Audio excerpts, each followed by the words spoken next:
Oh, you know what? We just picked this up from we picked this up in the Santa Anita area near Pasadena. You can see it right there. It is a Rolls-Royce Phantom. So this is not a slouch of vehicle, and it has been driving extremely recklessly, wrong side of the road. Actually got to a point where in the Pasadena area where the California Highway Patrol backed off because of reckless driving in the traffic areas. You can see that is continuing now. We're very, very close to the, to Dodger Stadium, and you can see this vehicle continuing on. I'm going to bring up the map for you guys. Whoa, whoa, whoa, whoa.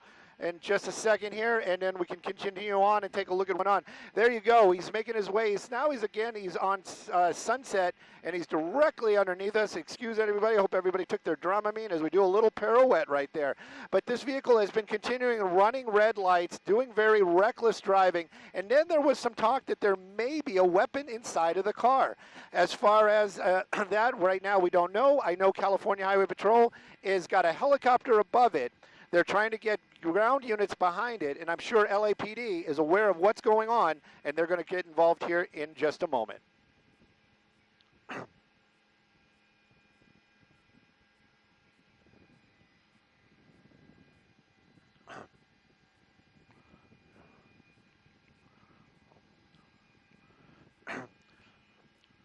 He definitely was on. He was on the 210 for quite a bit, and that's where our awesome Simon desk got a hold of us and said, "Hey, there's a pursuit. We should go." He was on the freeways for quite a while, but then got off in the Sierra Madre area and was in the Pasadena area. Look at this! Look at this! Look at this! Oh, oh! Look at that! It didn't, no contact, but that vehicle got really, really close. And this, this reckless driving continues out here. Again, I brought up a moment or two ago that this vehicle, not a slouch of a vehicle. It is a Rolls-Royce. It is a heavy vehicle, and of course, it has the horsepower to match that type of performance that you expect from a car like that. Right now, though, it's driving very, very recklessly. There is no law enforcement behind it, but we're making our way into the downtown area. I'm going to have to work with my pilot, Mike, today to keep an eye on it. I haven't seen him pop out between the buildings. This worries me. I do not want to lose that vehicle. Mike, we're going to have to get more over it.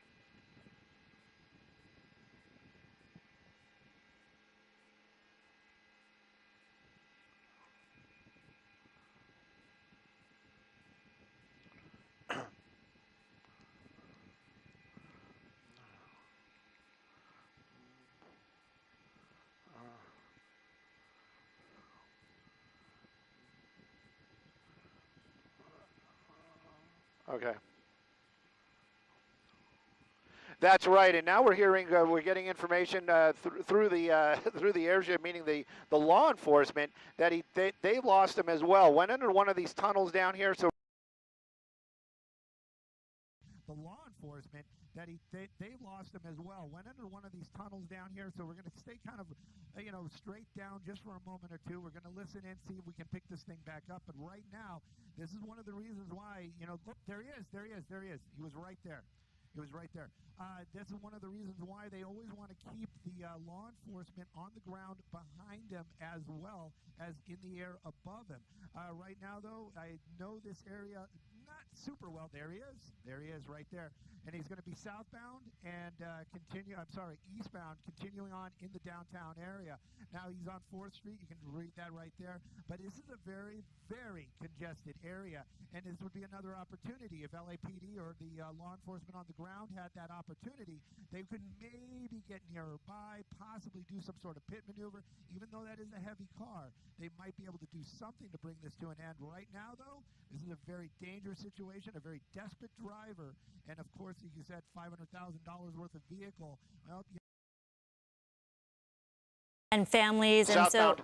We're kind of in the swing of things right now. People in their Southbound. routine. So we're talking about the lunch hour. Some people take their cars, go get lunch in the downtown area, and it's very difficult, as you see right there, to keep an eye on this stolen vehicle because of the fact that when you're talking about downtown, you see those high rises, you see the elevation changes in the streets. There's some tunnels, some paths where it's very easy to lose visibility, as we're seeing right now. But clearly, Stu is doing a great job, as is Mike, the pilot there trying to keep a track of this stolen vehicle pursuit, which again, he said started in Arcadia. This pursuit then made its way along the 210 for quite some time through surface streets of Pasadena. And now, obviously, we've picked it up around Dodger Stadium and into downtown LA. This is so dangerous because obviously a lot of people not knowing what's happening around them, with no alert in place, with no law enforcement following this stolen vehicle right now. So it's very easy to be confused if you're a driver out there to know what's going on. Stu? You know, I've got the PD ship. I'm looking out the window. I think they're in a completely wrong area. The last time we saw them, they were probably on Broadway or Hill going southbound. That was the last place that I saw them in the downtown area. Now, I got to work with Mike for just a moment or two here, and I'm sorry about the camera work, but we got to find this vehicle, and right now I got to find Broadway. So he was somewhere right over here near 5th Street, and that was one of the last places we saw him. We're going to move a little bit south. Mike, move south, please, Mike. Yes, you and Mike work together, Stu, to get situated right there as you're listening to multiple scanners, what Stu does up in Skyfox along with the pilots.